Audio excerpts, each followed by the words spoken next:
Welcome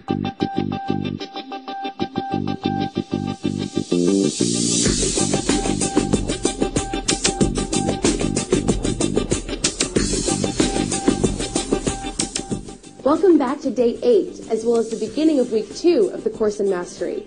If you're a recent subscriber, I welcome you to Mastery TV, and I applaud your decision toward creating a better future.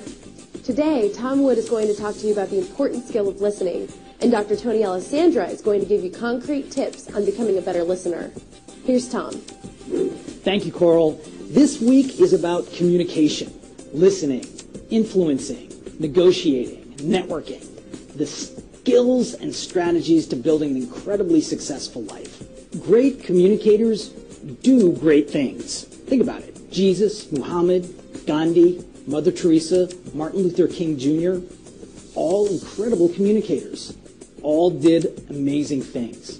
The level of your communication is the level of your life.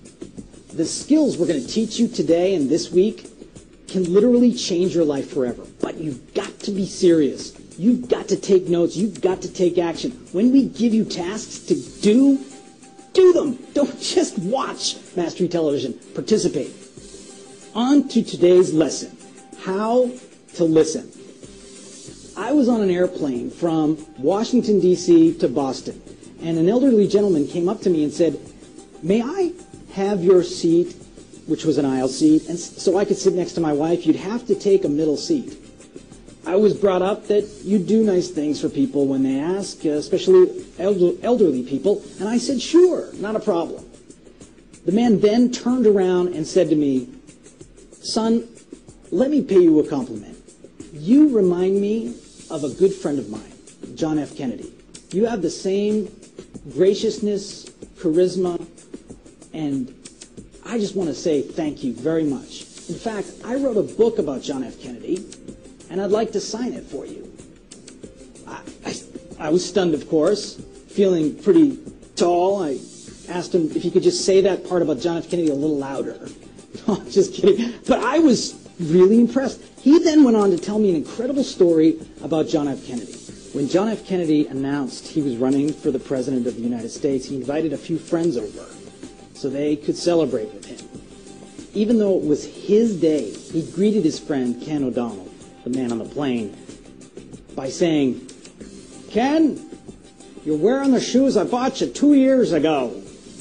That was a horrible John F. Kennedy, but I tried anyway. He looked at him and talked to him about something he did for him 2 years ago on his day. You see, this is what made John F. Kennedy special. He loved people. He loved them so much that he listened to them all the time and remembered everything he could about them. That's what made him a great communicator. If you want to be a great communicator, you've got to learn how to listen to people. Listening is a lifelong process. It's something you want to study every day for your whole life. Today's clip is from an expert in listening and communicating. Coral's going to introduce it to you. Tomorrow, you've got to stay around. I'm going to teach you the most important skill in the world. We'll see you tomorrow. Thanks, Tom. Today's clip is from Dr. Tony Alessandra. Tony is a communications expert and the author of 14 widely published books, as well as a master of what he calls the Platinum Rule, a variation of the Golden Rule which simply states, treat others as they would like to be treated. Today, Tony is going to give us an acronym for 6 steps we should follow to become more effective listeners. I think you'll find it helpful. Here's Tony. When I talk about listening, I use a model, CARESS I call it, C-A-R-E-S-S. Now I'm not going to get into the whole thing, but I'll just give you a thumbnail sketch here. C-A-R-E-S-S. Those are 6 steps that we should do to be more effective listeners. And I'll tell you, one of the greatest gifts you can give an employee, a loved one, a child, is the gift of effective listening. Here's the 6 steps. C, concentrate. You cannot listen if you cannot hear. That's the key. You can hear and not listen, but you cannot listen without hearing.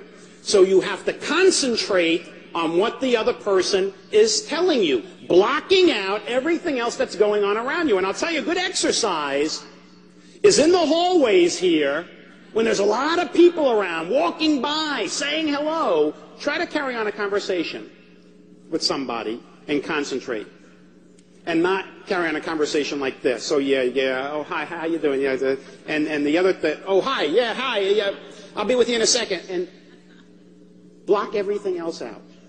You ever notice in a movie when there is a person and scenery behind that person? When the camera focuses on the person, what happens to the scenery? It blurs. And then when the camera focuses on the scenery, what happens to the person? It blurs. Figure and ground. That's what it's called. Figure, ground. Focus, blur. Believe it or not, you can do that with your ears. You can do that with your ears. You can focus on one person, blur everything else out. Or I'll tell you, how is it that a parent in a playground with 100 kids can hear the cry of their child above all the other noise? Think about it. Focus, blur, figure, ground. It needs practice, but when you get good at it, I'll tell you, it is an incredible skill. I know every so often, I was having dinner with Jim Cathcart last night. There was a couple seated next to us having this real steamy conversation. And I was trying to carry on this conversation with Jim, but one ear was over there. And we all do that. We all do that. But concentrate. There's a concept called hitchhiking. Hitchhiking. The ears follow the eyes. The ears follow the eyes. Wherever the eyes are looking, that's where the ears are going to initially pay attention. Which kind of brings us to the A. The A is acknowledging. Acknowledge to the person that you are in fact listening. Show that you're listening. And you tell me, what is the one thing you look for more than anything else? Eye contact. And that's that hitchhiking theory.